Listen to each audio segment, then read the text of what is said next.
क्या आप जानते हैं हम शनिवार के दिन पीपल वृक्ष के नीचे जल क्यों डालते हैं?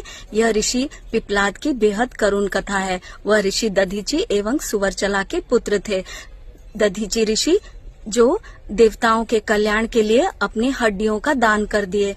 ऋषि दधीची और उनकी पत्नी सुवरचला बच्चे को पीपल वृक्ष के नीचे छोड़कर शरीर त्याग दिए। पीपल पेड़ ने ही उनका भरण पोषण और लालन पालन किया तो उनका नाम पिपलाद हो गया। पिपलाद जब बड़ा हुआ तो उसे पता चला कि शनिदेव की कुदृष्टि के कारण उनके माता पिता को इतना कष्ट हुआ है। वह बेहद दुखी हुआ और घोर तपस्या में डूब गया।